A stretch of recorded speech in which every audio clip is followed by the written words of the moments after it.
What's up, YouTube? This is Too Raw for TV.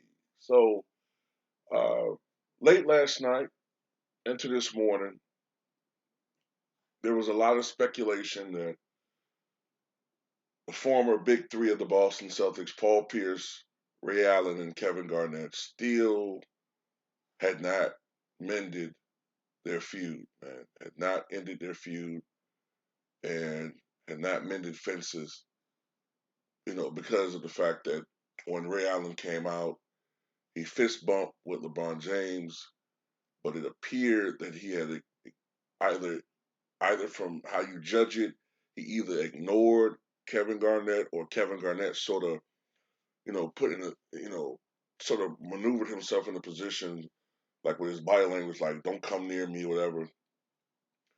Paul Pierce seemed like he was observing the situation.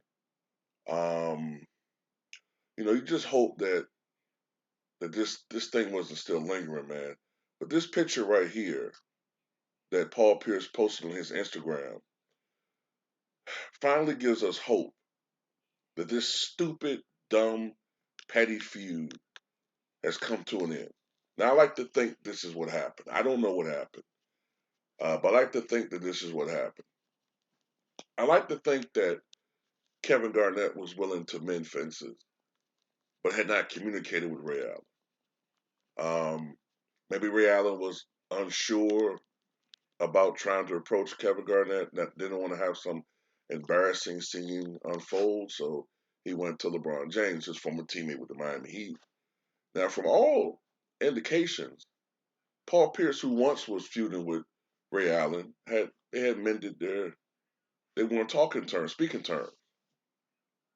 So what I like to think happened is after all of the pomposity and and glamour of the ceremony, maybe after the game or after the halftime ceremony, whatever. I like to think that Paul Pierce with Garnett mediated an interaction between the two. You know what I'm saying? I like to think that he interacted, excuse me, mediated an interaction between the two. They squashed the bullshit and they posed for this photo. Um, because this has been stupid. It's stupid. At the end of the day, all these players, all of you guys are property of these organizations. And it ain't like Paul Pierce or Kevin. Well, Paul Pierce did officially retire as a Celtic. They signed to a 1-day contract. But still, Garnett, you didn't retire as a Boston Celtic. And they still traded all of you all. The organization shows really no loyalty. The only players that can sit there and say, I'm loyal to Boston would be maybe someone like Kevin McHale, who retired a Celtic, was drafted as a Celtic, and Larry Bird. Guys like that. Havlicek, Bill Russell, Bob Cousy, even though he did come back and play for the Royals, now the Kings, for a brief period of time in 1969, 1970. But the fact remains, y'all showing more loyalty to the organization they ever showed y'all. And put yourself in Ray Allen's shoes, okay? Ray Allen was always in trade talks the whole time, always in trade talks. And he once was technically traded, but I think the trade was rescinded or broke down. So when free agency came, you take that into account. You take into account that he was beefing with Rondo. He left. Look, man, Ray Allen, from what I study about him, he was an army brat. His father was in the army, and they always move around. Okay, no loyalty to one particular area.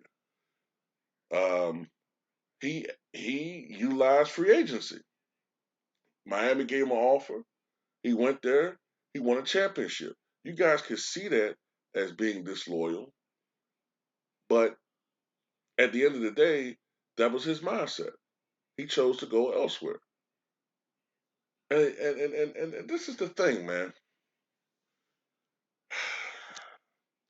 Y'all wouldn't have won that damn championship without the services of Ray Allen.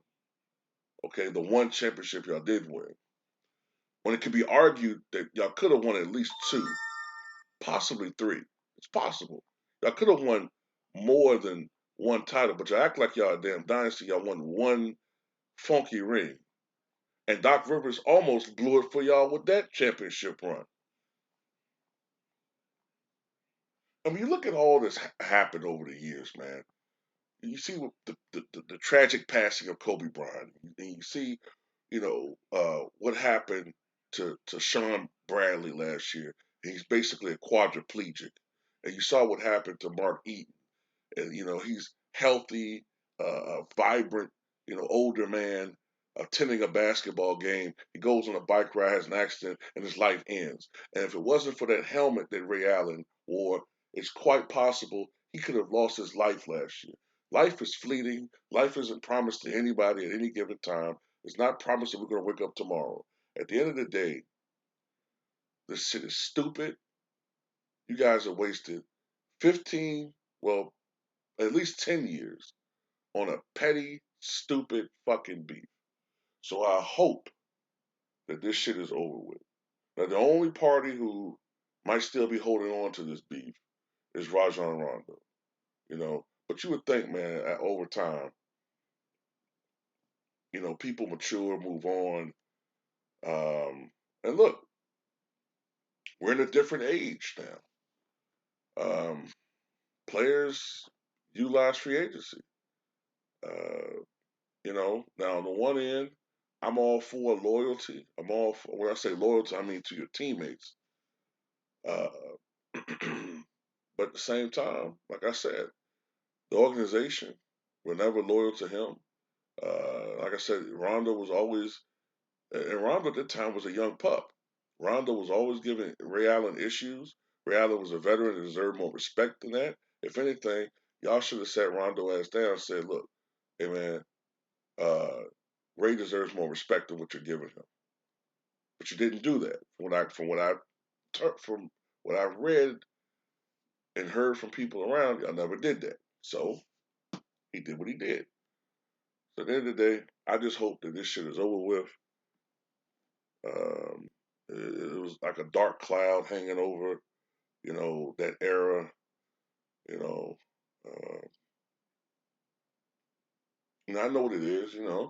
They, like I said, they feel like he went and helped the enemy, LeBron James, but y'all drove him away. So that's all I got to say about it, man.